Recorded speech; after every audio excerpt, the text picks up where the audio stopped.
बूढ़ा बाप। एक गांव में एक आदमी रहता था जो बहुत बूढ़ा हो चुका था, जिस वजह से उसे कम दिखाई देता था और वह बहुत कमजोर हो गया था। इसलिए अपनी बची कुची जिंदगी अपने बेटे के साथ बिता सके, इसलिए शहर में रह रहे उसके बेटे के घर रहने चला गया। बेटा एक शहर के छोटे मकान में रहता था। मकान तो उसका छोटा था, लेकिन उसके अंदर जो चीजें थी वह महंगी थी। उस मकान में बेटा, उसकी पत्नी और उनके एक 5 साल का बच्चा, यह छोटा सा परिवार था, साथ मिलकर रहता था। बूढ़े पिता के आने से उनके परिवार का एक सदस्य और बढ़ गया। यह पूरा परिवार रोज सुबह शाम डाइनिंग टेबल पर साथ में खाना खाया करता था। बूढ़ा पिता अपनी कमजोरी के चलते हमेशा खाने की चीजें नीचे गिराता रहता और कई बार कांच के बर्तन भी टूट जाए करते थे। कुछ दिनों तक तो बहू और बेटे ने यह सब सहन किया, लेकिन बाद में वो दोनों बूढ़े की ऐसी हरकतें से चिढ़ने लगे। एक दिन बेटे ने कहा कि ऐसा कब तक चलेगा, हमें कुछ करना पड़ेगा। उसकी पत्नी भी इस बात में सहमत हो गई।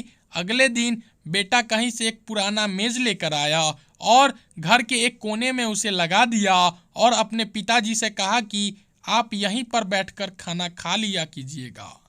उन्होंने एक लकड़ी का बर्तन भी बनवाया, जिसमें वे अपने बूढ़े बाप को खाना देने लगे। अपने कांच के कीमती बर्तन बचाने के लिए अपने बूढ़े बाप को लकड़ी का बर्तन देने में उन्हें जरा भी शर्म नहीं आई। अब खाने का समय जब जब होता तो बूढ़ा बाप एक कोने में बैठकर खाता और बाकी का परिवार डाइनिंग टेबल पर खाना खाया करता। डाइनिंग टेबल पर बैठे बैठे दोनों पति पत्नी कभी कभी अपने बूढ़े बाप की तरफ देख लिया करते। बूढ़े बाप की आंखों में उन्हें आंसू भी नजर आते, मगर अन पर जैसे कोई असर ही नहीं होता। बूढ़े का पोता भी यह नजारा हमेशा देखता और वह अपने में ही खोया रहता। एक दिन जब पति पत्नी डाइनिंग टेबल पर बैठकर खाना खा रहे थे, तब उनका बच्चा जमीन पर बैठकर कुछ कर रहा था। उन दोनों ने बच्चे के हाथ में लकड़ी का टुकड़ा देखा, लेकिन उन्हें कुछ समझ में नहीं आया कि बच्चा लकड़ी के टुकड़े के साथ क्या कर रहा है।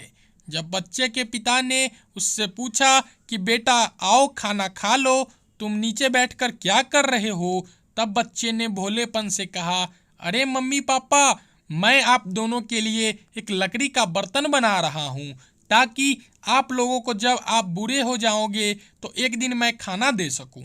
अपने नादान बेटे द्वारा की गई यह सहज बात दोनों के दिल में तीर की तरह उतर गई।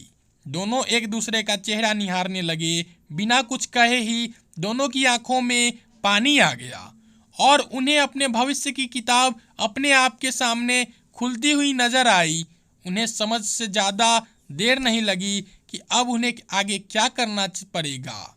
अगले दिन कमरे के कोने से वह पुराना मेज हटाया गया और अब बूढ़ा पिता और बाकी का परिवार साथ में मिलकर फिर से खाना खाने लगे।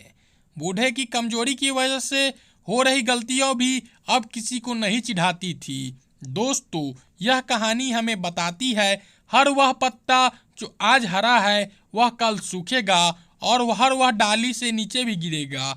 इसलिए हमें अपने बड़े बूढ़े को हमेशा ख्याल रखना चाहिए और हमें हमारे माता पिता और बुजुर्गों के साथ वैसा ही व्यवहार करना चाहिए जैसा हम चाहते हैं कि हमारे बूढ़े होने के बाद हमारे बच्चे हमारे साथ करें।